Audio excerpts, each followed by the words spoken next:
Bismillah ar-Rahman ar-Rahim, alhamdulillah wa salatu wa salam ala rasulillah wa ba'd. Donc on continue toujours l'explication des horaires de prière. On a vu ensemble les horaires des 5 prières, le début de leur temps, la fin de leur temps, les temps forcés. Et on continue. L'auteur nous dit, celui qui n'a pas accompli sa prière en son temps légal doit s'en acquitter en dehors de son temps à titre de réparation. Mais ça veut dire quoi, Moualim? Ça veut dire que la prière que tu n'as pas accomplie, tu dois la rattraper. Ouais, mais je rattrape à partir de quand? À partir du moment où tu t'en souviens. Mais je rattrape combien de prières? Tout ce que tu as raté depuis que tu es pubère. Il faut rattraper tout ce qu'on a raté depuis qu'on est pubère. Ça passe par des estimations, d'accord? Et on rattrape avec un nombre qui nous enlève tout type de doute de notre cœur. On rattrape les prières en faisant un nombre qui efface les doutes de notre cœur. Comme quoi là, c'est bon, c'est clair, j'ai rattrapé mes prières du passé. Mais Moualim, on peut pas faire des aumônes et l'histoire elle est réglée? Ah, ça aurait été bien. Ça aurait été bien.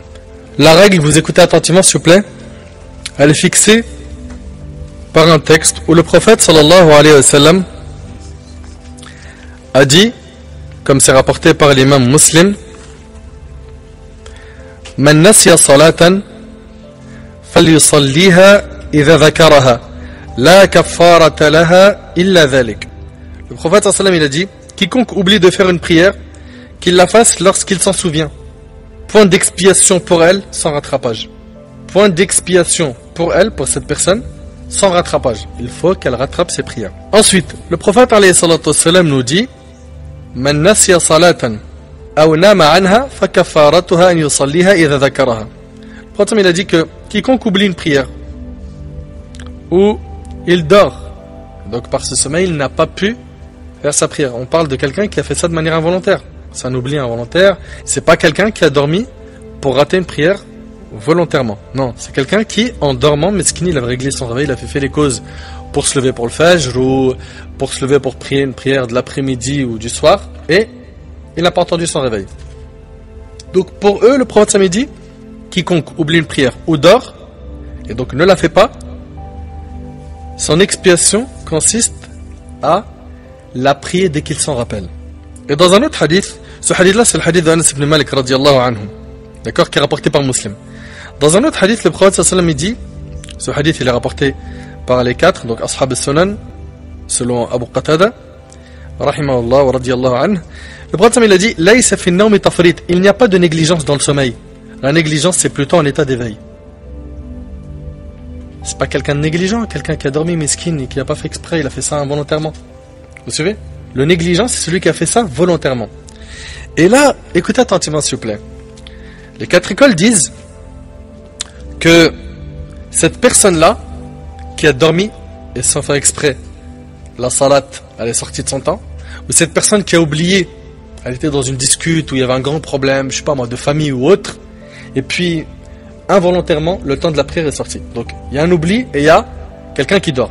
Vous êtes d'accord avec moi qu'ils n'ont pas de péché? Pourquoi ils n'ont pas fait ça volontairement? Eux deux, qui n'ont pas fait ça volontairement, pour pouvoir se racheter auprès d'Allah, il faut qu'ils rattrapent ça. Alors qu'ils n'ont pas fait ça volontairement. Que dire de celui qui a fait ça volontairement? À plus forte raison, lui aussi il rattrape. Comment on peut dire à quelqu'un, t'as dormi, t'as pas fait exprès, tu rattrapes, et toi, t'as fait exprès, t'as pas prié, rattrape pas. Comment? À quelle logique vous déduisez ça? Et ça, c'est l'avis des 4 écoles. Et c'est pas terminé. Le prophète, alayhi salatu wassalam, et ce hadith-là, il est rapporté par Bukhari et Muslim. Il y a un homme, il est venu voir le prophète, il lui dit, Ya Rasulallah, inna ummi matat, ma mère est morte. Wa alayha sawmu shahr. Et elle a une dette d'1 mois de jeûne. Une dette, c'est-à-dire elle devait jeûner 6 mois, mais elle ne les a pas jeûnés, elle est morte. Vous suivez? Il lui a dit, Afa aqdihi anha, est-ce que je rembourse ses dettes? Et là, le prophète, alayhi salatu wassalam, lui a dit une phrase, j'aimerais que vous l'enregistrez par cœur. Il lui a dit, Fadaynullah ahaqqu an yuqda. Le hadith, il est rapporté par Bukhari et Muslim. Le prophète, il a dit, réglez ce qui est dû à Allah, car celui-ci mérite plus que tout autre qu'on lui paye son dû. C'est une dette. C'est une dette que tu as envers Allah. Tu aurais une dette envers quelqu'un, tu l'aurais remboursé ou pas? Tu aurais tout fait pour le rembourser. Là, tu es endetté avec Allah subhanahu wa ta'ala. Oui. Quelqu'un qui vient de reprendre la religion et qui est encore tout fragile, on ne lui parle pas de ça. D'accord? Il vient à peine de trouver le courage de faire ses ablutions, tu lui dis, frangin, t'as quel âge? 25? T'as jamais pris, hein? Bon, regarde, ta puberté c'était quoi? 12, 13, 14 ans? Allez, vas-y frérot, t'as 11 ans de prière à rattraper. Mais non. Des personnes qui sont déjà dans le dîn, qui ont quand même un amour de la religion, etc. Eh ben, eux, on y va petit à petit avec eux. D'accord? Mais quelqu'un, il vient de rentrer dans la religion. Il vient de se repentir. Tu lui dis, frangin, allez hop, on est parti. Retrousse tes manches, t'as du boulot? Non. Pour les convertis, eux, ils n'ont pas rattrapé. La conversion efface tout ce qui était avant. Oui.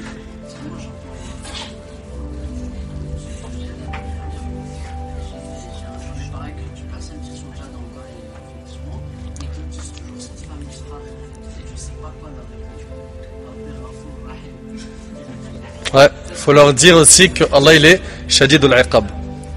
Ghafur Rahim, c'est-à-dire il est pardonneur et miséricordieux. Il faut leur dire aussi, il est aussi dur en châtiment. Ok? Et puis la suite va peut-être t'aider. Écoute attentivement. Oui?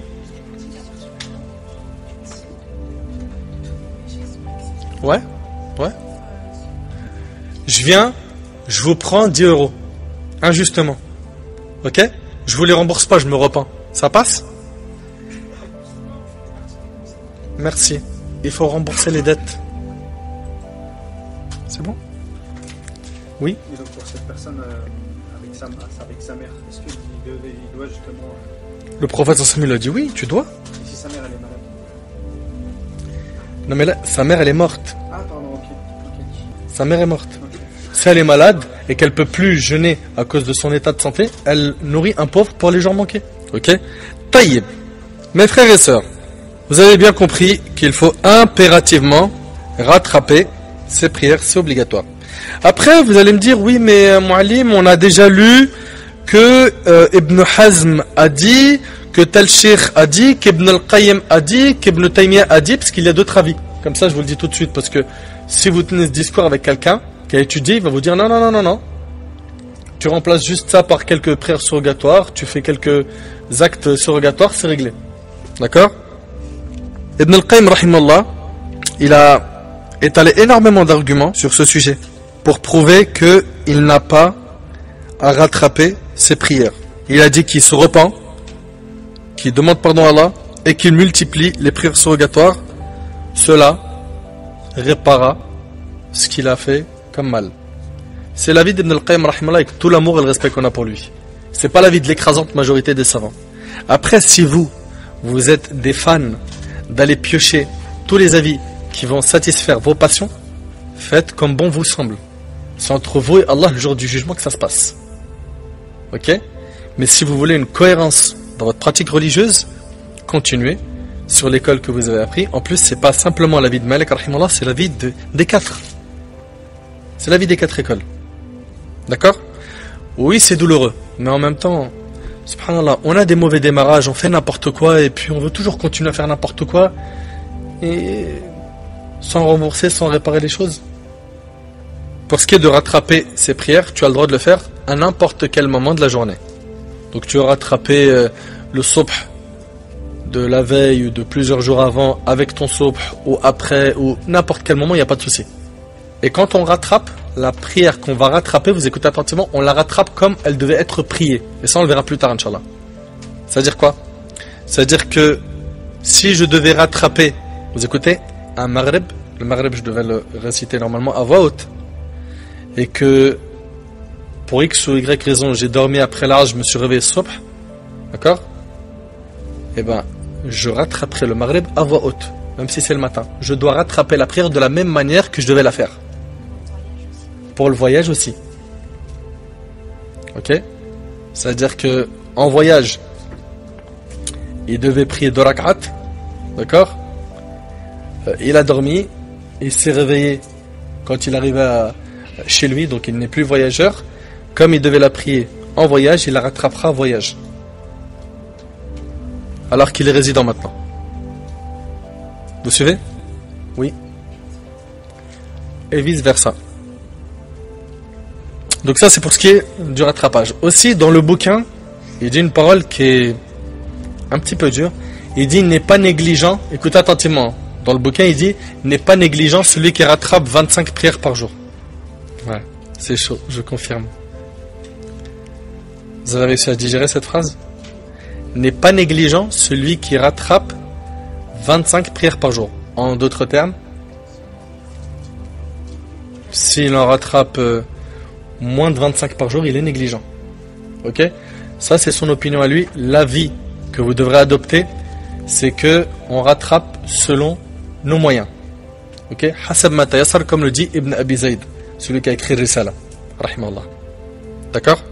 Donc vous n'êtes pas obligé d'en rattraper 25 par jour, mais vous vous organisez, vous faites votre calcul pour rembourser cette dette avant de rencontrer Allah. Je ne suis pas en train de dire que c'est un truc facile. C'est un truc qui est lourd, dur. Mais ça s'appelle une dette envers Allah. On fait un calcul approximatif, on fait une estimation, on se débrouille. Oui.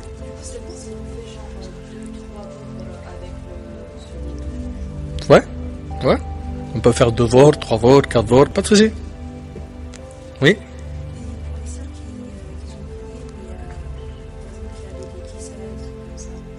Des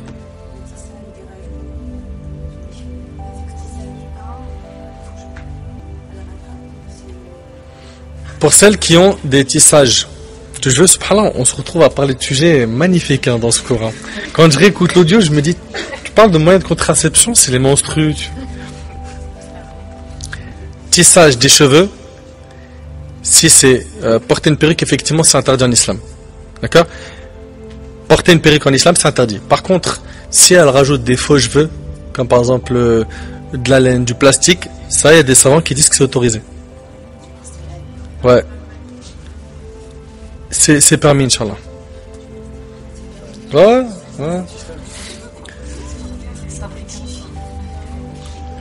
Voilà. Donc vous avez bien compris, mes frères ainsi que mes sœurs, s'il vous plaît, on se concentre. Celui et celle qui a loupé des salats dans sa jeunesse, ok, ou à un moment de sa vie, qu'elle sache que c'est une dette qu'il faut rattraper. C'est douloureux. Je le sais, c'est douloureux. Ok? Et puis, l'auteur nous dit dans le livre, celui qui retarde la prière et ne l'accomplit qu'une fois son temps légal écoulé, se charge d'un énorme péché à moins qu'il oublie de s'en acquitter ou qu'il dorme. Donc ça a été involontaire de sa part. Mes frères et sœurs, c'est un grand fléau qu'on vit. On a cette facilité à faire sortir les prières de leur temps pour un oui et pour un non. Allah tabaraka wa ta'ala a dit dans le Coran, dans Surat Al-Ma'un, dans le verset 4 et 5, Fawailun lil musallin alladhina hum an salatihim sahun. Malheur donc à ceux qui prient tout en négligeant et retardant leur prière. Malheur à eux. T'imagines, ton créateur, ton maître te dit malheur à toi, tu retardes la salat. Et Allah tabaraka wa ta'ala dit dans Surat Maryam, dans la sourate 19 verset 59, Allah tabaraka wa ta'ala dit فَخَلَفَ مِنْ بَعْدِهِمْ خَلْفٌ أَضَاعُوا الصَّلَاةَ وَاتَّبَعُوا الشَّهَوَاتِ فَسَوْفَ يَلْقَوْنَ غَيًّا. Puis leur succédèrent des générations qui délaissèrent la prière. Écoutez attentivement, qui délaissèrent la prière et suivirent leur passion, ils se trouveront en perdition. Dans ce verset, Allah Azza wa Jalla, il dit, puis leur succédèrent des générations qui délaissèrent la prière. Abdullah ibn Mas'ud radiyallahu anhu, il dit concernant le passage où Allah il dit, ils délaissèrent la prière, il dit, c'est-à-dire qu'ils ont sorti la prière de son temps. Et suivirent leur passion, ils se trouveront en perdition. Et le terme en arabe c'est al-ghay. Et al-ghay ça a été traduit par la perdition. Et Abdullah ibn Abbas radiyallahu anhu, il dit, al-ghay c'est un fleuve en enfer. Un fleuve en enfer qui concerne ceux qui font sortir leur prière de leur temps. Vous imaginez un petit peu? Mais wallah al-azim, c'est traumatisant. Et puis ces gens-là là, qui ont cette facilité à faire ça le soir, sans problème. Mais pendant que tu y es, fais-les le matin. Tout le matin, tu pries subh, et après fais dhuhr, asr, maghrib, isha. Puisque pour toi, ça ne te pose aucun problème de les faire tout le soir. Mais fais-les le matin. T'es illogique Va dans les logiques jusqu'au bout. On est d'accord que les faire tout le matin, ça rentre pas dans le cerveau. Mais tout le soir, les tasser, les faire sortir une derrière l'autre de leur temps, il n'y a aucun problème. Pourquoi? Ouais, mais mon frère, t'as vu, nous on travaille. Je vous l'ai déjà dit. Il y a deux types de musulmans. Et je vais vous le répéter, là jusqu'à la fin de l'année. Il y a deux types de musulmans. Il y a celui qui va tout construire en fonction de son islam. Et après, il va voir quel boulot peut rentrer dans sa vie sans perturber sa pratique religieuse. D'accord? Et il y a ceux qui vont construire leur vie d'ici-bas. Et puis, on voit où est-ce qu'on peut placer l'islam. L'islam, c'est une option. Allah, on y pense quand on peut. On fait du mieux qu'on peut, akhi, pour penser à Allah. Masha'Allah, la quwwata illa billah. Magnifique. Superbe. Et avec ça, t'espères les hauts degrés au paradis? Avec cette motivation et cette ambition toute fatiguée? Tu fais quoi comme effort comparé aux compagnons radiyallahu anhum qui ont sacrifié leur vie pour qu'aujourd'hui on puisse dire La ilaha illallah Muhammad Rasulullah? Toi, ce qui t'est demandé, c'est de faire tes piliers de l'islam, faire tes obligations, t'écarter du haram. T'as du mal? Dans un hadith qui est rapporté par l'imam al-Bukhari, Samar ibn Jundub radiyallahu anhu, il rapporte, parmi les questions que posait souvent le prophète alayhi salam à ses compagnons, est celle-ci. Est-ce que quelqu'un a vu quelque chose en rêve? Celui qui avait eu un rêve le lui racontait. Un matin, il nous dit, écoutez bien, un matin, il nous dit, j'ai vu cette nuit en rêve deux visiteurs. C'était les anges Mikaïl et Jibril. Ok? Ils sont venus me dire, viens avec nous. Je partis avec eux et nous trouvâmes en chemin un homme étendu sur le côté. Près de lui se tenait debout un homme portant une grosse pierre. Ils ont frappé la tête du premier jusqu'à la lui fendre. Donc il y avait un homme allongé sur son côté et un homme debout qui avait une grosse pierre, il lui frappait sa tête jusqu'à ce qu'il lui fendait sa tête. La pierre roulait alors et il allait la ramasser de nouveau. Il ne frappait l'autre que lorsque la blessure de sa tête était guérie. Dès que sa tête était guérie, rebelote. Il remange des coups de pierre avec une grosse pierre qui lui éclate la tête. À ce moment, il le frappait encore une fois et il lui fendait la tête comme à la précédente. Il dit, je dis aux deux visiteurs, Subhanallah, gloire et pureté à Allah, en signe de réprobation et d'étonnement. Qu'est-ce donc cela? Ils dirent, avance, avance. En deux mots, on va t'expliquer plus tard. Avance. Et dans ce hadith, on voit que le prophète il a vu le châtiment de pas mal de personnes, de ceux qui mangent l'usure, etc., etc. Ils me dirent, maintenant, donc à la fin du hadith, nous allons t'en informer.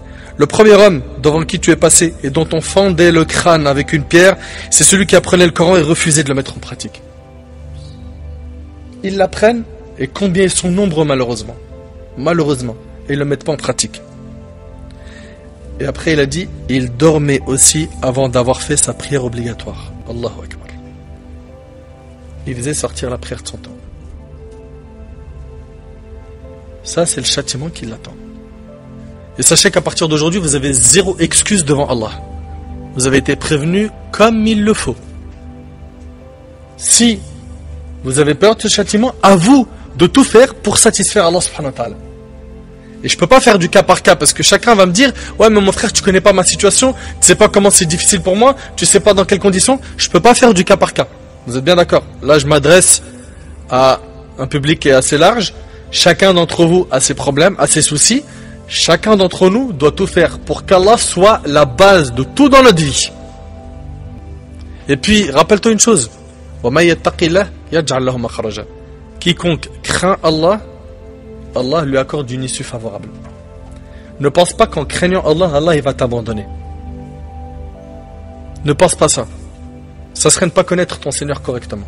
Si réellement tu veux satisfaire Allah, mon frère, ainsi que toi, ma soeur, pose-toi 1000 questions sur ton boulot. Est-ce qu'il est halal ou pas? Déjà, 1. D'accord? 2.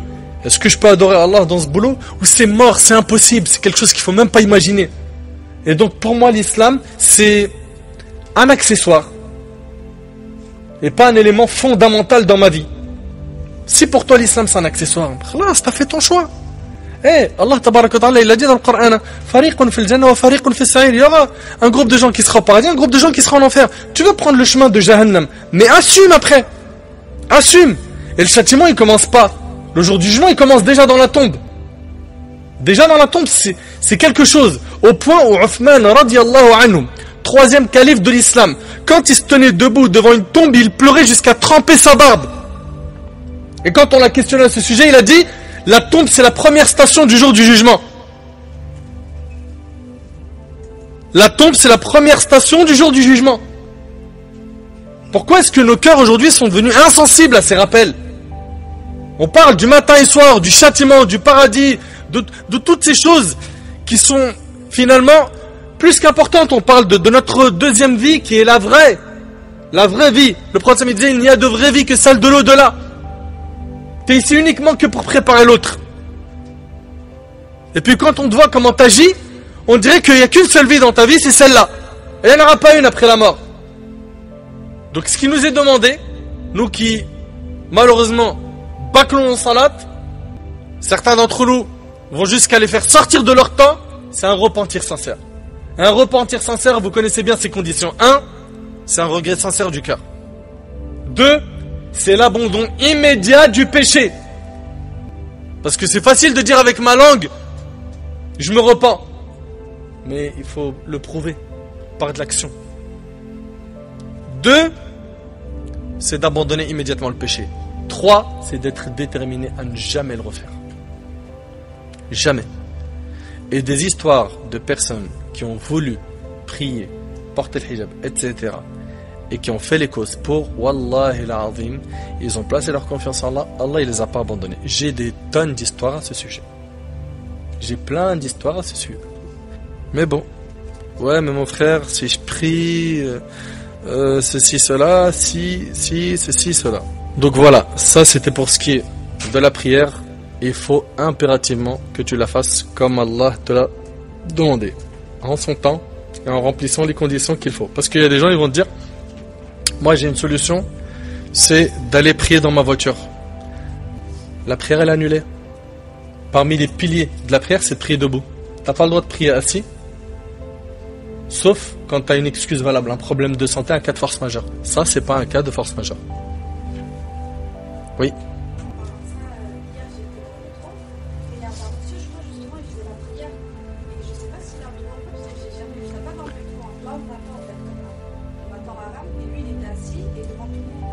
Si c'est une prière surrogatoire, il a le droit. Prière obligatoire, elle est annulée s'il avait la capacité physique de la faire debout.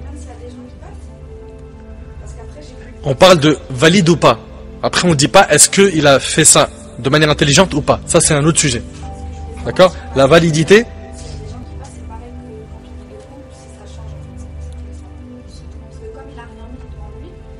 Ah, la sutra, c'est pas obligatoire la sutra. Chez les 4 écoles, c'est sunna.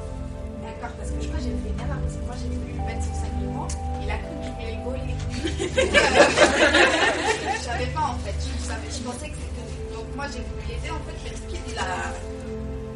J'ai eu peur de lui avoir. Il a bien réagi. Les arbis, dès qu'on les voit, faut fuir.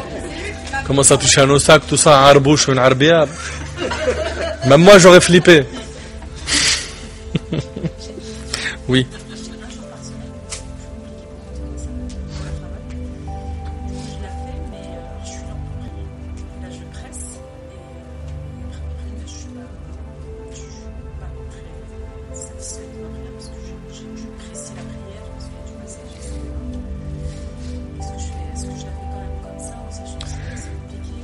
Vous la faites en récitant des petites sourates et en essayant de vous concentrer un maximum. Vous essayez de joindre les deux.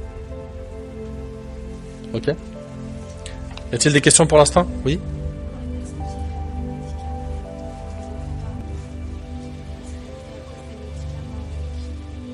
C'est des cas de force majeure. C'est des cas de... Si lui... Bah, ça c'est des gens qui sont réellement malades. On parle pas d'eux depuis tout à l'heure.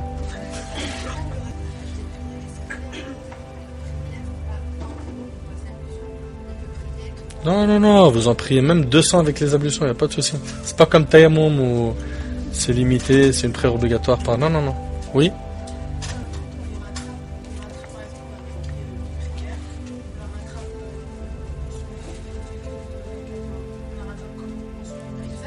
Bah oui.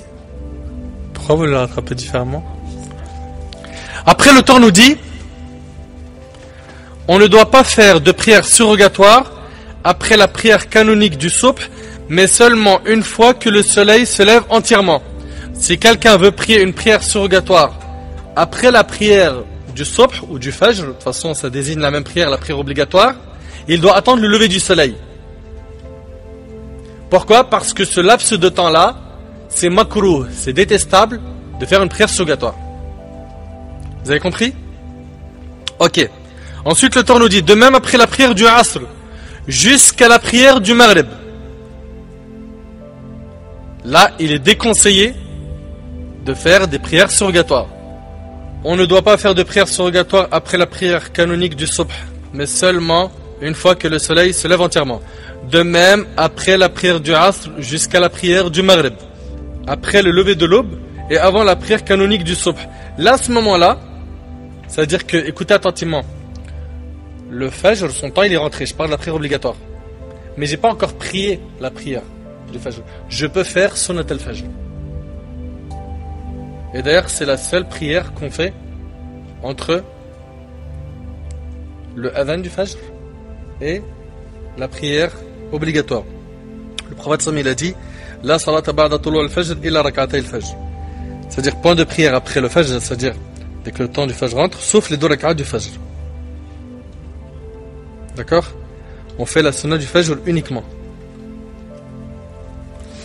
Et il nous dit, à moins qu'il s'agisse de la prière dite wird, qu'on n'a pas pu faire à cause du sommeil, qu'on n'a pas pu à cause du sommeil faire durant la nuit.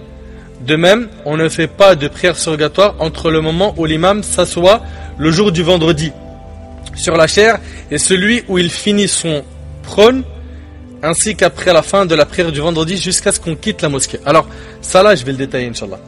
Il nous dit déjà que quelqu'un n'a pas le droit de faire des prières surrogatoires, sauf, il dit quoi?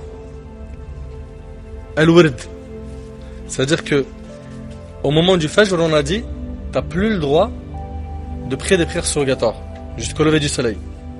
Mais ils autorisent, chez les Malikites, quelqu'un qui avait un programme de prière, comme quelqu'un qui prie chaque nuit au moins 2 ou 4 rak'at de Qiyamul Layl. S'il avait un wird, une habitude, il peut rattraper ça à ce moment-là.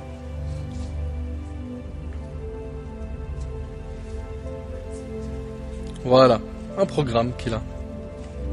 Après, vous écoutez attentivement, il nous dit, de même, on ne fait pas de prière surrogatoire entre le moment où l'imam s'assoit, le jour du vendredi sur la chaire, et celui où il finit son prône.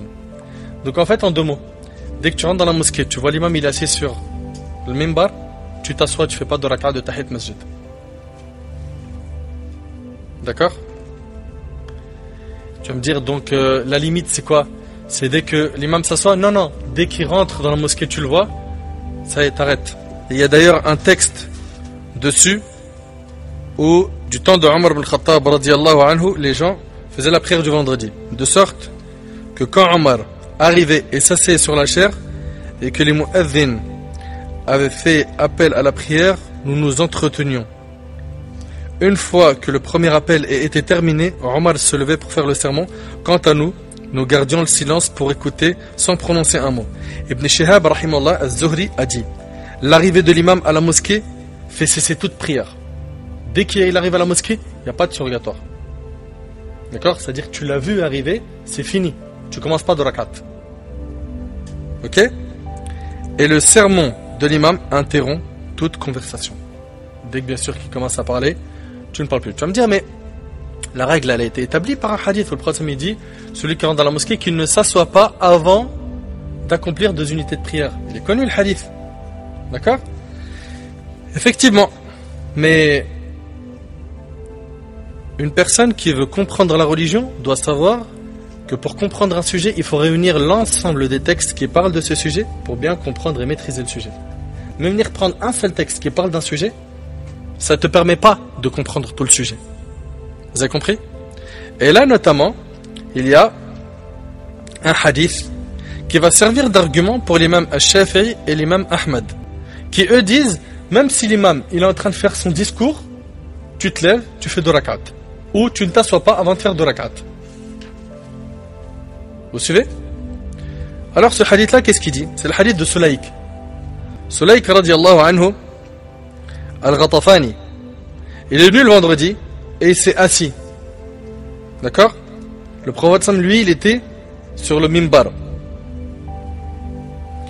Sulaik radiallahu anhu, il est rentré dans la mosquée le jour du vendredi et le prophète Sam était assis sur le mimbar.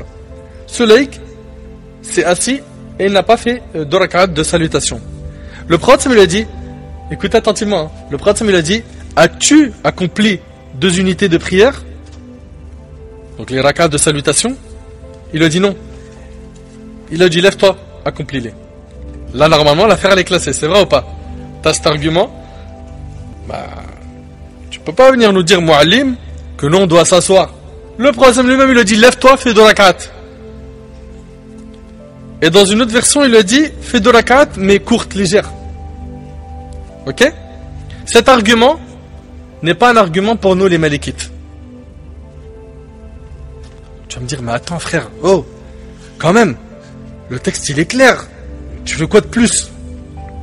Encore une fois, nous on n'a pas de problème avec le texte.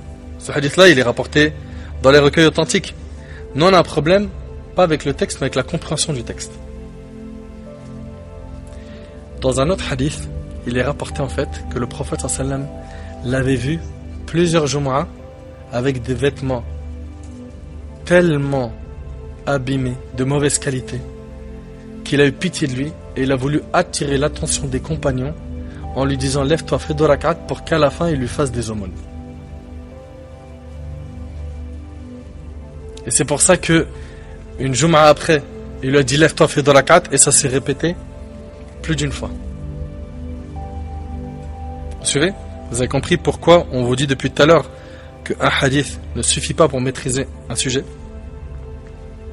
Et puis dans un autre hadith qui est rapporté par l'imam Ahmad, Ibn Hibban, Al-Hakim, ce hadith là il est dit qu'il y a un homme qui est rentré, écoutez attentivement, c'était un vendredi, il enjambait les gens. Cette fâcheuse tendance que beaucoup de gens ont, il rentre dans la mosquée et il enjambe les gens, c'est-à-dire qu'il va mettre ses pieds au-dessus de leur épaule pour arriver au premier rang. Non, le adab, la sunna, c'est tu rentres, tu t'assois là où il y a de la place. T'enjambes pas les gens. Et le prophète sallam, quand il a vu cet homme enjamber les gens, le prophète sallam, il est en train de faire son discours. Il lui dit Ijlis faqad adayt, assieds-toi, tu as fait du mal. Ça aurait été une sunna. Le prophète sallam, il leur a dit fais 2 rak'at et ne recommence plus ce que tu as fait car c'est un tort, c'est un mal. Le prophète sallam, il a dit Ijlis, assieds-toi, tu as fait du mal. Donc voilà nos arguments chez nous les Malikites. Ok? Et avec cela, si on voit quelqu'un pendant la Jumu'ah, je parle bien sûr pour les hommes, hein, c'est pas obligatoire pour les femmes la prière du vendredi. Si on voit quelqu'un qui se lève, il dit ah mince j'ai oublié 2 rak'at, ou qui rentre dans la mosquée, qui fait 2 rak'at, on lui fait pas la guerre. D'accord? Il est possible que ce soit pas un Malikite, ou qu'il ne suive pas d'école tout court. Vous suivez? Donc nous, aujourd'hui, on a choisi d'avoir une cohérence et un chemin qui est bien clair, bien tracé. Si la personne est malékite, on lui enseigne. Elle ne l'est pas, elle suit une autre école ou autre, ben voilà, on va pas l'attaquer. On respectera ce qu'elle a fait car il y a d'autres avis. L'avis de l'imam Shafi'i et l'avis de l'imam Ahmad. Vous avez compris? Justement, la beauté du fiqh, c'est d'élargir l'esprit. Vous savez? C'est pas de venir et voir les choses avec un regard étroit. Et si on les fait avant que ça soit... S'il n'est pas arrivé, on peut. S'il n'est pas arrivé, on peut. Si on a commencé et qu'il vient d'arriver, on finit rapidement. D'accord? Un point important, l'auteur il nous dit quoi ici? Il nous dit, de même on ne fait pas de prière surrogatoire entre le moment où l'imam s'assoit, le jour du vendredi sur la chaire, et celui où il finit son prône. Ainsi qu'après la fin de la prière du vendredi, jusqu'à ce qu'on quitte la mosquée. C'est-à-dire quoi?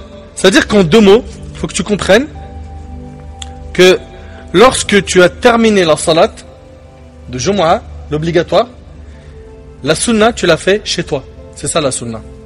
C'est pas de la faire à la mosquée. Et là pour ça il y a un hadith Ibn Omar qui est rapporté par le Bukhari. Abdullah ibn Omar il dit Alors Rasulullah sallallahu alayhi wa sallam kana yusalli qabla dhuhr rak'atayn. Le prophète sallallahu alayhi wa sallam il priait avant dhuhr 2 rak'at, d'accord? Qabla dhuhr rak'atayn wa ba'daha rak'atayn, et après dhuhr 2 rak'at. Wa ba'da al-maghrib rak'atayn, et après le maghrib 2 rak'at fi baytihi, chez lui. Wa ba'da al-isha rak'atayn, et après l'isha 2 rak'at. Wa kana la yusalli ba'da al-jum'a hatta yansarif fa yusalli rak'atayn. Et il ne priait pas après avoir terminé la Jumu'ah, 2 rak'at, tant qu'il n'avait pas quitté la mosquée. Donc il est prié après. D'accord? Maintenant, si l'un parmi nous ne peut pas prier les 2 rak'at de Sunnah après le Jumu'ah chez lui parce que tout simplement il ne va pas rentrer chez lui, il va aller au boulot, et au boulot c'est impossible, bien que ce soit déconseillé, il le fera à la mosquée à ce moment-là. Oui. Non, elle ne se pose pas. Elle se pose pas. Là, ça concerne le vendredi. C'est bon jusque-là? Oui ou non? Ok.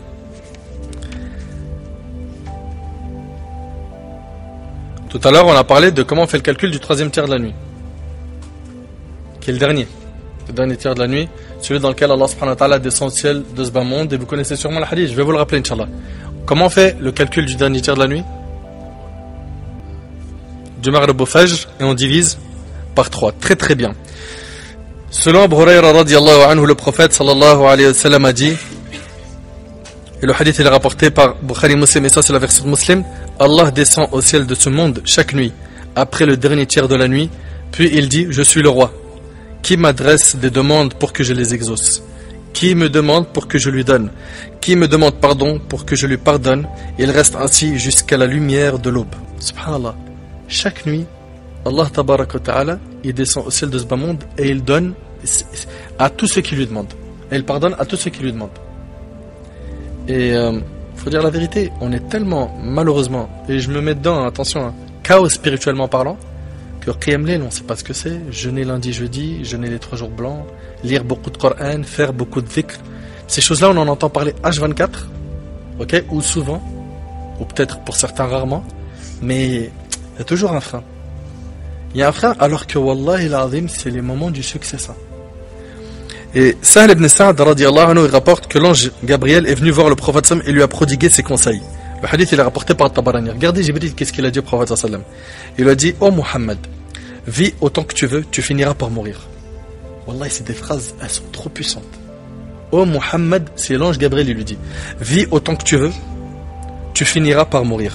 Et fais ce que tu veux, tu en seras rétribué. Aime qui tu veux, tu devras t'en séparer. Aime qui tu veux, tu devras t'en séparer. Et regarde après, et sache que l'honneur du croyant se trouve dans la prière de nuit. Allahu Akbar. L'honneur du croyant, elle est dans Qiyamul Layl. Tu veux avoir de la valeur, mais auprès de qui? Auprès d'Allah, lève-toi la nuit. Ou avant le Fajr, de quelques minutes, lève-toi, fais quelques rakats. Et sache que l'honneur du croyant se trouve dans la prière de nuit, Qiyamul Layl, et que sa fierté se trouve dans le fait de se passer des autres gens. Le hadith, on a dit, il est rapporté par l'imam al-Tabarani. Et malheureusement, on entend parler de tout ça, et puis à la fin, ce qu'on retient, c'est quoi? Ce moment-là, il est recommandé, ce moment-là, il est interdit, ce moment-là, il est haram, ce moment-là, c'est bien de le faire, mais qu'est-ce que tu fais, toi, concrètement, comme bonne action? C'est-à-dire, la théorie, tu l'as, mais la pratique, malheureusement, tu l'as pas. Pour ce qui est des moments où il est haram, interdit, clairement interdit, de faire des prières surrogatoires, vous écoutez attentivement, au lever du soleil et au coucher du soleil, au moment même où il se lève, au moment même où il se couche, c'est haram. Pourquoi? Parce que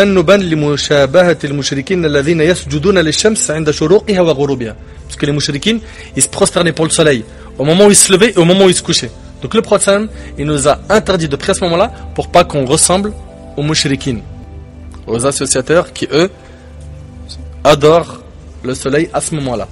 D'accord? Donc là c'est interdit, le lever et le coucher. D'accord? Aussi, au moment du prêche du vendredi, quand l'imam y parle, chez nous c'est haram, hein, c'est pas makrouh. C'est haram de faire une prière surrogatoire. Au moment où l'imam entre pour faire son prêche du vendredi, pareil, c'est interdit en islam. C'est haram. Quand il ne reste plus assez de temps pour faire la prière obligatoire en son temps.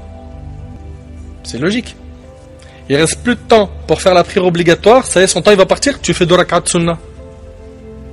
Mais tu vas sortir la prière obligatoire de son temps. Quand on se rappelle qu'on n'a pas fait une prière obligatoire manquée, il faudra la faire de suite avant de faire les prières nafl. Je viens de me rappeler que j'ai pas fait ma prière obligatoire précédente et je commence une prière surrogatoire. Non, tu commences par rattraper l'obligatoire. Et aussi, quand l'iqama est faite pour accomplir une prière obligatoire derrière l'imam officiel. Dès que l'iqama est faite, tu ne pries pas de prière surrogatoire. Ça, c'est les moments où c'est haram. Maintenant, les moments où c'est déconseillé. Vous écoutez? Depuis l'aube jusqu'à un peu avant le lever du soleil. On a dit à peu près 10-15 minutes. D'accord? Quand le soleil il se lève, on attend encore à peu près un 10-15 minutes pour pouvoir prier le duha. 2.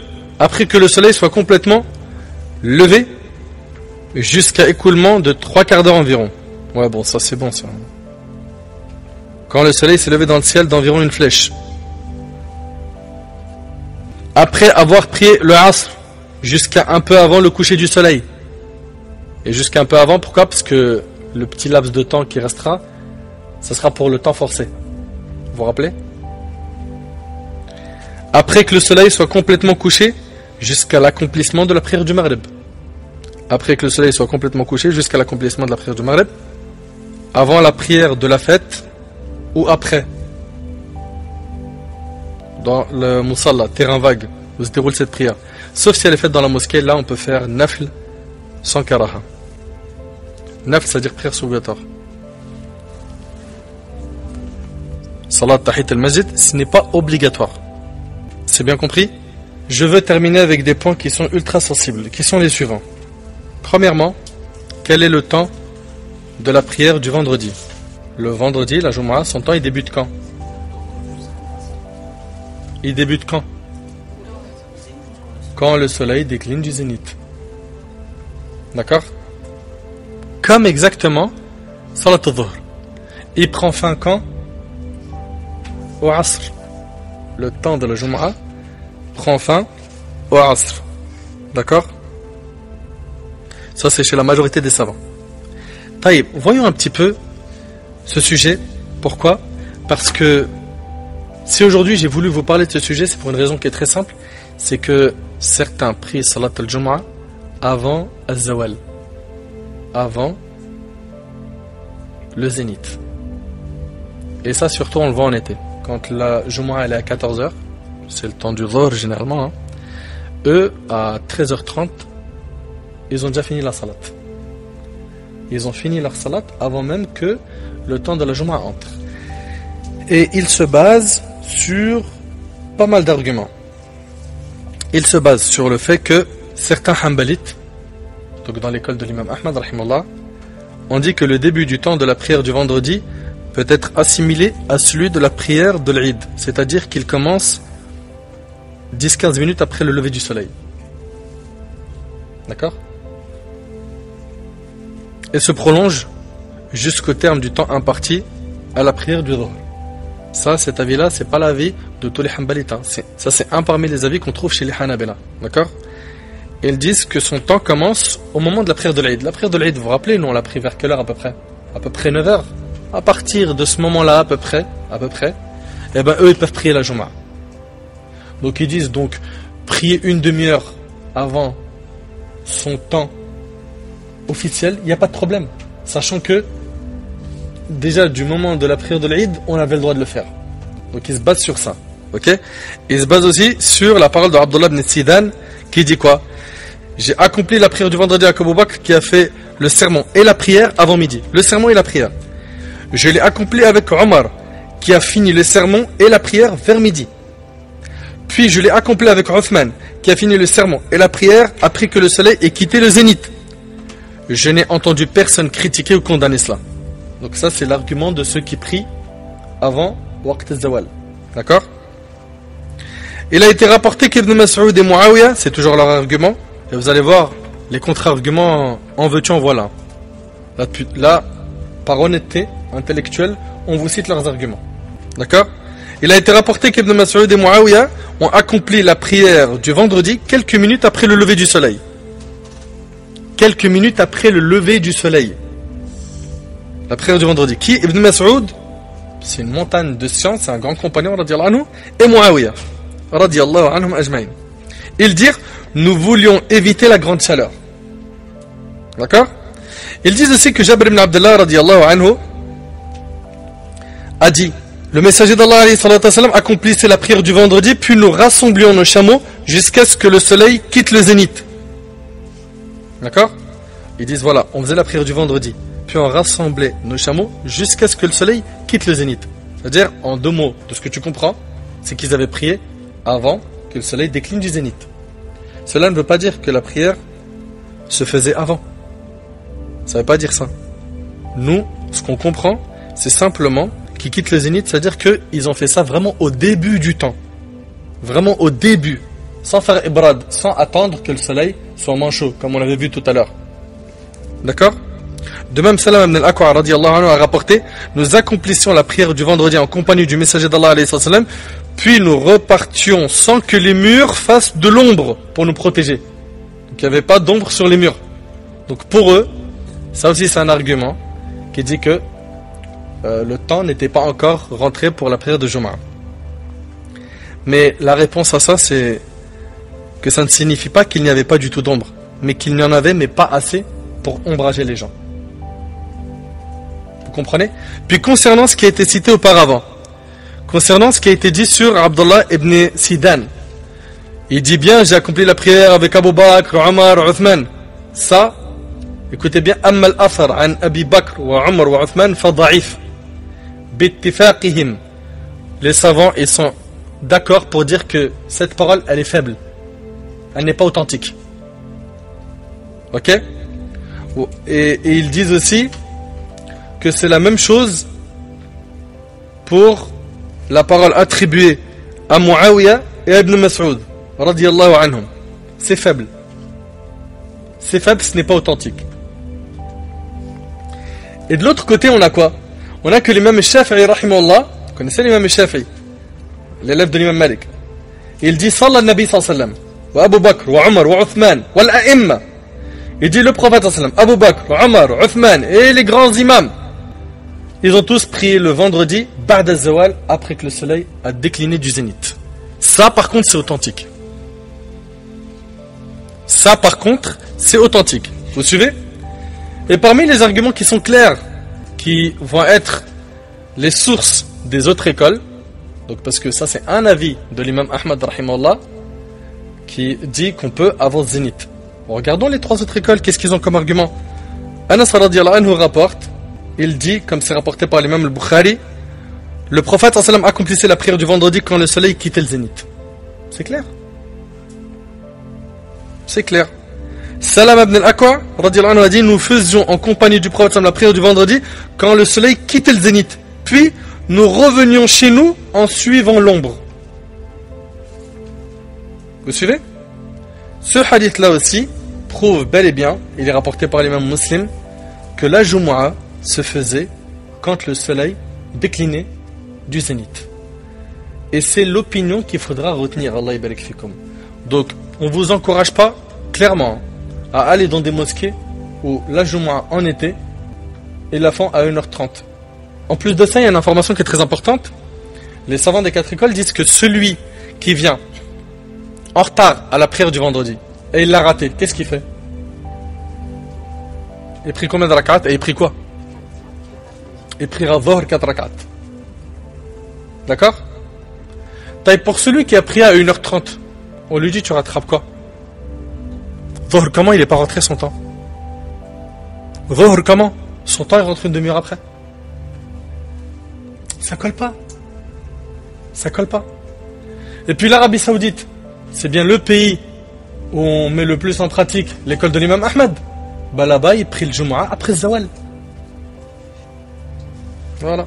Donc, tout ça pourquoi? Quand on voit ces fatwas, c'est pour faciliter aux gens, c'est parce que voilà, ils ont le travail, on préfère leur faire tôt et ceci, cela pour les arranger. Mais faites plus simple, faites-les prier à 14h et enseignez aux imams de faire des khutbahs courtes et l'histoire elle est réglée.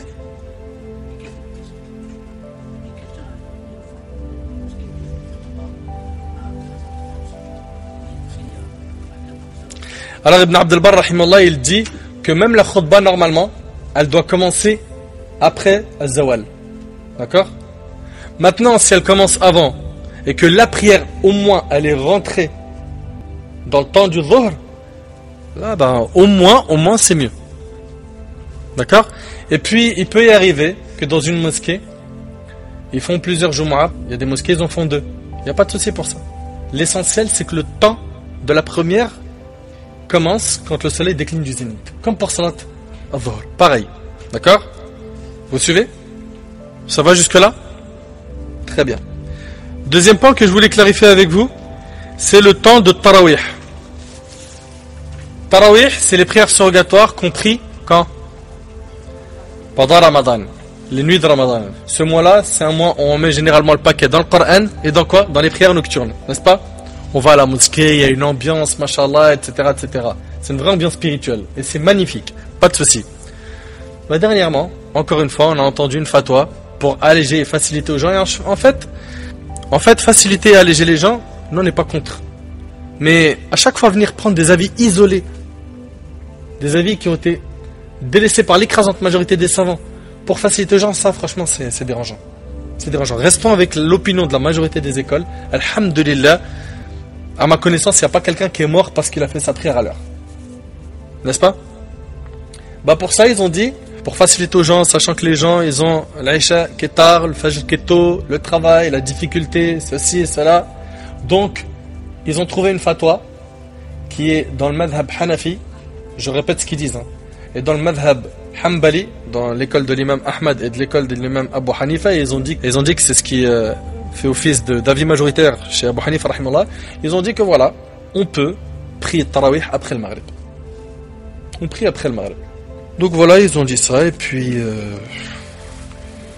ils se sont basés, comme je vous ai dit, sur l'avis de l'imam al-Mardawi dans l'Insaf, c'est un savant Hanbali, et ce que dit Ibn Abidin, c'est un grand savant dans le fiqh Hanafi. Et bien quand on creuse bien, on voit que dans le fiqh Hanafi, dans l'école Hanafite, ils disent qu'on a le droit de prier Tarawih avant l'Isha. Effectivement, ils le disent. Mais à condition que le temps du Isha soit entré. C'est-à-dire quoi? C'est-à-dire qu'ils vont faire le adhan du Isha, ils vont prier d'abord Tarawih et après ils prieront Isha. C'est ça qu'ils ont autorisé les Hanafites. Et comment ça a été interprété? Ça a été interprété comme quoi tu pries le Maghrib, ok? Puis après tu pries Tarawih, puis après tu pries l'Isha. Yani tu pries l'Isha quand son adhan sera rentré. Si on trouve des minorités qui disent ça, ce n'est pas l'opinion majoritaire chez les Hanafites. Et si à chaque fois on va s'accrocher à des avis isolés pour essayer d'arranger les gens, mais à la fin, ça s'appelle Tatabu al-Rukhas. Et on l'avait vu ça. Celui qui suit toutes les facilités, à la fin, c'est plus une religion. Donc voilà, pour ce qui est de la salat de Tarawih, selon l'avis qui fait autorité chez les savants hanafites, le moment pour l'accomplir ne débute pas avant l'heure de l'Isha, mais seulement une fois que la prière obligatoire de l'Isha a été effectivement accomplie. Quelques savants hanafites ont eu un avis différent. Selon eux, la salat de Tarawih étant une prière de la nuit, l'heure de son accomplissement débute avec l'heure de l'Isha, et ce, indifféremment de l'accomplissement effectif de la prière de l'Isha. Suivant cet avis, si une personne prie le Tarawih une fois que l'heure de l'Isha a débuté, mais avant d'avoir effectivement prié Salat al-Isha, sa prière de Tarawih est valablement accomplie. Cet avis n'a cependant pas été validé par les experts de l'école Hanafite et ne fait pas donc autorité. Ce qui a été clairement admis par certains Hanafites, c'est la possibilité de faire Salat al-Tarawih avant l'accomplissement du Isha, mais à condition que l'heure de l'Isha ait déjà été débutée. Sinon, quand on regarde dans Rad al-Muhtar, il te dit quoi? Il te dit l'opinion qui fait autorité chez les Hanafites, c'est que le moment pour l'accomplir ne débute pas avec l'heure de l'Isha, mais seulement après avoir accompli l'Isha. Donc comme les autres écoles. Ok? Pareil, l'imam al-Nawawi, rahimahullah, lui qui est Shafi'i, il va dire yadkhulu waqt al-Tarawih bil faragh min salat al-Isha. Il dit le temps de Tarawih rentre quand on a pris l'Isha. Ça c'est chez les Shafi'ites. Chez les Malikites, pareil, quand on regarde dans Mawahib al-Jalil, Mukhtasar Khalil, il te dit la même chose. Wal qiyam فيه في مساجد الجماعات بإمام يعني بعد صلاة العشاء وأما من صلى قبل صلاة العشاء فلا فرق بينه وبين سائر النوافل. Ce que tu as fait avant l'Isha, pour eux c'est nafila. Tarawih, ça se fait après l'Isha chez les Malikites. D'accord? On a vu l'avis des Hanafites. Chez l'imam Ahmad, Al-Mardawi, il dit dans l'Insaf, Awal waqtuha ba'da salat al-Isha. Son temps, il commence après la prière de l'Isha. Mais c'est l'avis de tout le monde, subhanallah. Et à chaque fois, le temps, il va évoluer. On va voir tout le temps des avis qui viennent, qui mettent, hop, les avis de la majorité de côté. Et puis, on va appliquer à chaque fois des avis minoritaires. Ibn Taymiyyah, rahimahullah, vous savez ce qu'il a dit? Il a dit, Man sallaha qabla al-Isha, quiconque prie salat al-Tarawih avant l'Isha, faqad salaka sabil al-mubtadi'a. Il aura suivi le chemin des innovateurs. Faqad salaka sabil al-mubtadi'a al-mukhalifin les sunnah, ceux qui contredisent la sunnah. Et puis Aïcha radiyallahu anha, quand elle a rapporté dans le hadith rapporté par Ahmad, quand est-ce qu'il a prié Tarawih, elle a dit ba'da an salla al-Isha al-akhira. Quand il a fini la prière de l'Isha, il a prié Tarawih. Et on peut prier Tarawih comment? Par deux rak'at. 2 unités, 2 unités. Vous suivez? Et puis, dans un autre hadith, ce hadith-là, c'est le hadith de Ibn Umar, radiyallahu anhuma, qui est rapporté par Bukhari Muslim. Il a dit que le prophète sallam a dit, la prière de nuit s'accomplit par 2 rak'at. Si l'un d'entre vous craint l'arrivée de l'aube, qu'il complète ce qu'il a prié par 1 rak'at, c'est-à-dire un witr. Ok? Et on voit que Tarawih s'étend donc jusqu'à Subh. Vous suivez ou pas?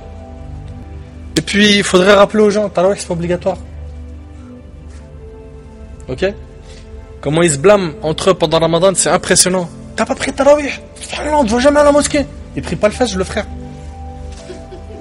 L'obligatoire, il le fait pas et il blâme toute la terre pour Tarawih. C'est des effets de mode pour certains. On peut faire une partie. Elle n'est pas obligatoire, c'est-à-dire, plus j'en fais, mieux c'est. Vous suivez?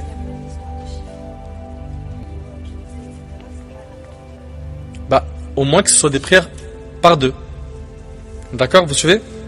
Dernier sujet qu'on va traiter, et ce sujet-là me dérange profondément, c'est le sujet qui consiste à réunir des prières, de faire jam', de Dhuhr et Asr en même temps, Maghrib et Isha, sans être voyageur, d'accord, et sans que ce soit un temps de pluie.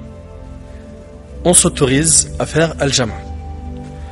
Comme ce qu'on a aujourd'hui, encore une fois, en été et en hiver. Il y a une fatwa qui a été émise qui dit que toute personne qui a du mal avec le Maghrib et l'Isha en été, parce qu'ils sont tard, ok, et avec le Dhuhr et Asr en hiver, parce qu'ils sont trop rapprochés, bah qu'ils les regroupent. C'est-à-dire, ils prient le Maghrib et ils enchaînent avec l'Isha, tout de suite. Et il y a des mosquées qui le font. En été, il y a des mosquées qui le font. Ils vont prier le Isha avant que son heure rentre. Pour faciliter aux gens. Pourquoi? Parce que pour eux, c'est une peine. Et donc, subhanallah, vous écoutez attentivement, ils ont donné cette autorisation.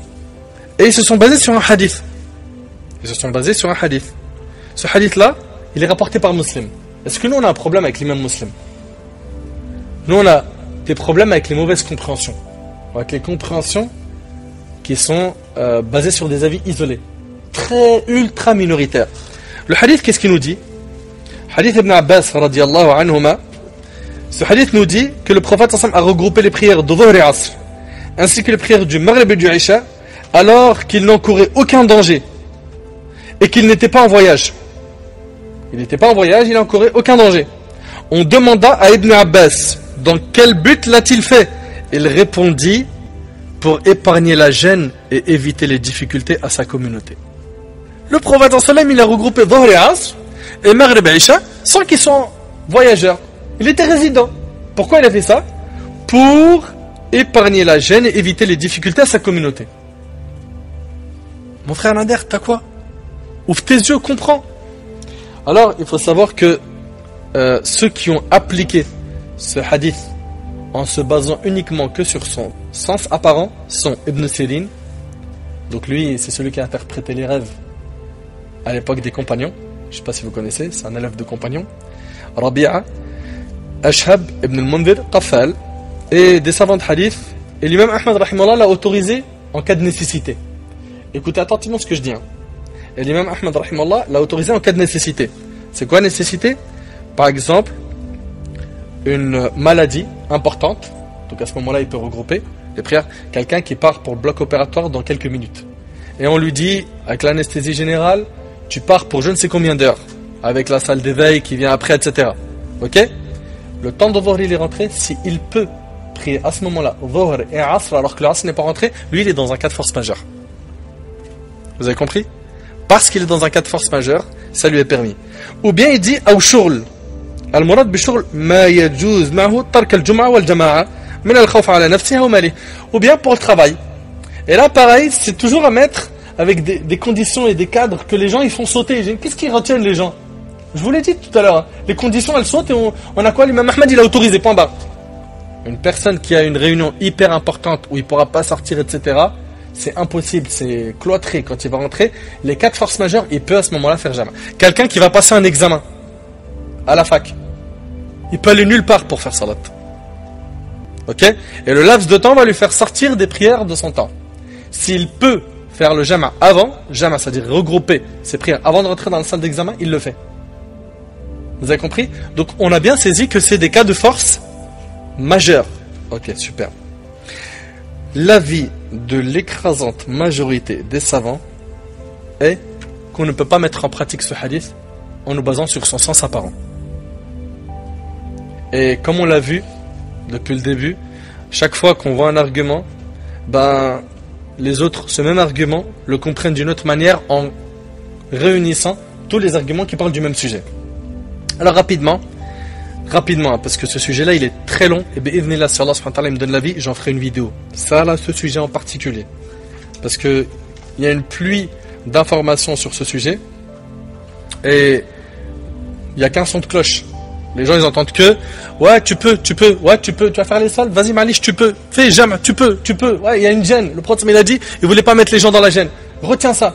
Et il a fait ça, il n'était pas en voyage. Mais est-ce que vous avez oublié que la base, la règle, c'est qu'Allah subhanahu wa ta'ala, il a dit Inna salata kanat ala al-mu'minina kitaban mawquta. Déjà, ça contredit un fondement, c'est qu'Allah subhanahu wa ta'ala, il a dit la prière, elle est à faire dans des moments bien déterminés, fixés aux croyants, n'est-ce pas? Donc, il ne peut pas y avoir de contradiction entre le Coran et la Sunna, ou le Coran et le Coran, ou la Sunna entre elles. C'est pas possible. C'est simplement qu'il faut réussir à concilier ces textes, et alhamdoulilah, les savants l'ont fait. Alors, rapidement, ce qui a été fait par le prophète sallam, vous savez c'est quoi? C'est un jama' qu'on appelle un jama' souri. On a al-jama' al-haqiqi, al-jama' al-haqiqi, c'est-à-dire le vrai jama'. Celui qu'on connaît dans les voyages.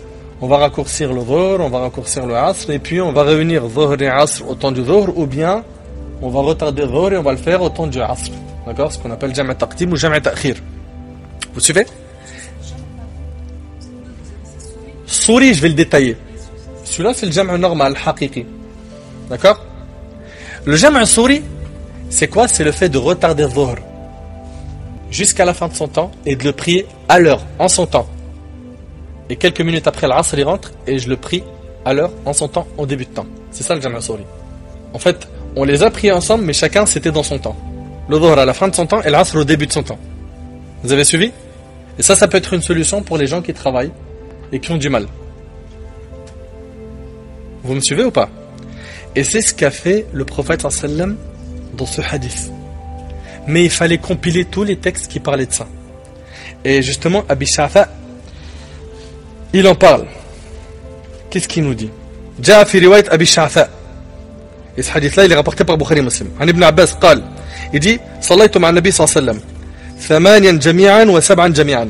J'ai pris avec lui 8 rak'at et j'ai pris avec lui 7 rak'at. Vous avez compris, c'est dhuhr asr et maghrib isha. Ok? قلت أقال عمرو دينار. عمرو دينار, il a dit, Ya Aba Sha'tha. Ce que je pense, c'est qu'il a retardé dhuhr et il a avancé le temps du asr, c'est-à-dire dès que le temps du asr est arrivé, il l'a pris à son temps au début. وأخر المغرب وعجل العشاء. Il a retardé le maghrib et il a pris le isha au début de son temps. Il a dit وأنا أظن ذلك, et moi aussi je pense la même chose. Ok? Et qui nous dit que c'est un jam' souri? L'imam Ibn Abd al-Barr. Ibn Abd al-Barr, une pointure de science. L'imam al-Qurtubi, Ashhab, al-Juwayni, Ibn al-Majishun, al-Tahawi. Pour eux, c'est un jam' souri. Ok? C'est aussi l'opinion d'Ibn Sayyid al-Nas. C'est aussi l'opinion d'Ibn Hajar, rahimahullah. C'est aussi l'opinion de Muhammad al-Amin al-Shanqiti dans Adwa al-Bayan. Subhanallah. Et parmi les autres preuves sur Ibn Abbas et le hadith il est chez Nasa'i, il a dit Salaytu ma'a Nabi sallam al-dhuhr wal-asr jami'an wal-maghrib wal-asr jami'an akhara al-dhuhr wa ajjala al-asr wa akhara al-maghrib wa ajjala al-isha. Et là on voit que c'est le compagnon même, lui-même, qui rapporte le premier hadith, qui explique dans un autre hadith comment ça s'est fait. Dans la version de Nasa'i. Il dit en fait, il a pris le dhuhr en le retardant au maximum, et l'asr, il a pris au début de son temps. Et pour le maghrib, pareil, il l'a retardé au maximum, il a pris en son temps, hein, et il a pris l'isha au début de son temps. Vous suivez? Après, on va dire, ouais, mais dans le hadith, il n'a pas voulu mettre la communauté dans la gêne. Mais là, il y a quand même une gêne, non? Subhanallah, le fait de les regrouper comme ça, et de les faire en un coup, c'est clair et net que c'est moins, on va dire, contraignant entre guillemets, que quelqu'un qui les fait chacune en son temps, en espaçant les deux prières. Vous êtes d'accord ou pas? D'accord? Et puis aussi, un point qui est important. Il y en a, ils vont se dire, ouais, mais Jam'u Souri, ça n'existait pas à l'époque du prophète sallam. Pourquoi? Le prophète, il a dit à Hamna bint Jahsh, il a dit, in qawiti, si tu as la force, an tu'akhiri dhuhr wa tu'ajjil al-asr. Le hadith est rapporté par Abu Daoud. Il a dit, retarde le dhuhr et fais l'asr, exactement comme on a vu pour le Jam'u Souri. Ok, wa tu'akhirin maghrib wa tu'ajjilina, thumma taghtasilina wa tajma'ina bayna as-salatayn faf'ali. Il a dit, si tu es capable de faire ça, fais-le. Donc, il y a un texte ici qui parle de Jam'u Souri. وهو قول ابن عباس في شأن المستحاضة. C'est l'opinion d'Ibn Abbas. Encore une fois, c'est le même compagnon qui rapporte le hadith, c'est le même qui dit que c'était un Jam'u Souri, qui le décrit comme étant un Jam'u Souri. Puis voilà. Et les textes, il y en a en veux-tu, en voilà. Là, je suis en train de résumer. Simplement, après, j'aimerais finir sur ce point. Il y en a, ils vont te dire quoi? Oh, mon frère, quand même, il y a une gêne, il y a une difficulté. Mais mon frère, est-ce que tu as oublié que la difficulté fait partie intégrante de nos pratiques religieuses? Et c'est justement en mettant en pratique ton dîn et en faisant ces efforts face à certaines difficultés que tu es récompensé. Si toutes ces choses qui peuvent parfois être difficiles, tu les sautes, tu es récompensé selon quoi le jour du jugement? Tu as fait quel effort? Tu as fait que de piocher dans des tiroirs pour ramener des textes qui te facilitent tout, et puis à chaque fois tu trouveras des avis isolés. À chaque fois que Donc il faut que tu comprennes qu'il faut que tu fasses des efforts. Et puis pour venir dire, ouais mais c'est une nécessité, on le fait? Non, la nécessité, vous savez c'est quoi sa définition? La nécessité, c'est celle qui met une personne en danger de mort, ou bien qu'il craint de perdre un parmi ses membres, ou que sa maladie augmente, ou qu'il soit dans une gêne insupportable. Ce n'est pas le cas. Et puis à chaque fois qu'on est capable de faire quelque chose, on fait ce qu'on peut. On fait ce qu'on peut. On fait ce qu'on peut, ça veut dire quoi? C'est-à-dire, si je peux prier debout, je prie debout. Si je suis incapable, ma santé ne me le permet pas, je prie assis. J'arrive pas, je prie allongé. J'ai pas la capacité d'utiliser l'eau, je prie tayammum. Ça veut dire, voilà, il y a toujours des facilités. Mais ces facilités-là, viens pas toi les inventer. Elles sont déjà dans le dîn. Elles sont déjà dans le dîn. Et les musulmans, dans toute l'Europe, ils ont prié leur prière à l'heure. Et on n'a jamais entendu qu'un musulman est mort parce qu'il a pris l'Aïcha à l'heure et il a pris le Fajr à l'heure et il travaille. Faut arrêter un petit peu. De même, si jamais on utilise ce hadith d'Ibn Abbas pour des gens qui sont vraiment dans des grandes gênes avérées, des grandes contraintes, qu'on l'applique uniquement sur les personnes qui sont dans ce cas de figure et qu'on ne généralise pas le statut juridique pour tout le monde. C'est pas possible. Ce n'est pas possible. N'oubliez pas qu'Allah subhanahu wa ta'ala il a dit qu'on prie à l'heure. N'oubliez pas que le prophète sallam il prie à l'heure dans toutes les situations. Même Allah tabaraka wa ta'ala a même légiféré une manière spéciale de prier quand on est en guerre pour qu'il continue à prier à l'heure. Ce qu'il faut en réalité, c'est pas de dire aux gens dès que tu as un problème, ouvre n'importe quel tiroir et sors n'importe quel avis isolé et mets-le en pratique. Ce qu'il faut plutôt, c'est quoi? C'est d'éduquer les gens à faire des efforts dans leur dîn. Et c'est de cette manière-là qu'ils vont gagner la satisfaction d'Allah et que leur foi elle va augmenter. C'est en faisant des efforts. En faisant des efforts. Tout en sachant qu'alhamdulillah, tout ce qu'Allah subhanahu wa ta'ala a légiféré pour nous est faisable. Allah azza wa jalla a dit, La yukallifu Allahu nafsan illa wus'aha. Allah ne fait pas porter à une âme une charge qu'elle ne peut pas porter. Ça, faut bien le retenir. Tout ce qui nous a légiféré, Allah Ta'ala, il sait qu'on est capable de le faire. Sinon, il ne nous l'aurait jamais ordonné. Oui.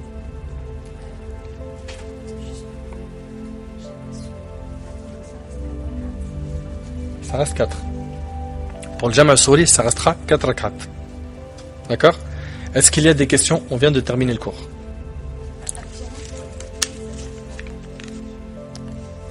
Al-Jama ou Al-Qasr. Al-Qasr, la réduction.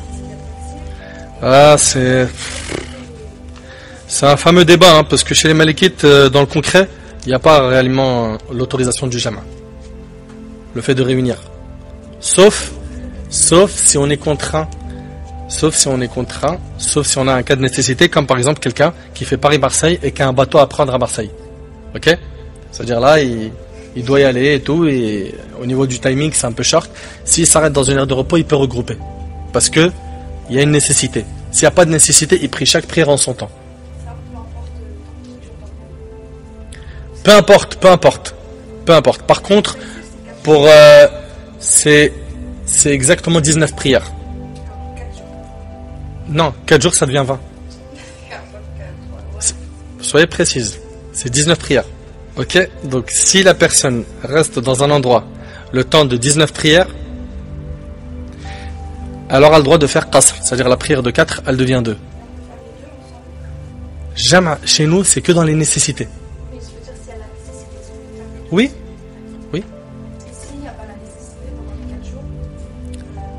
Les 19 prières.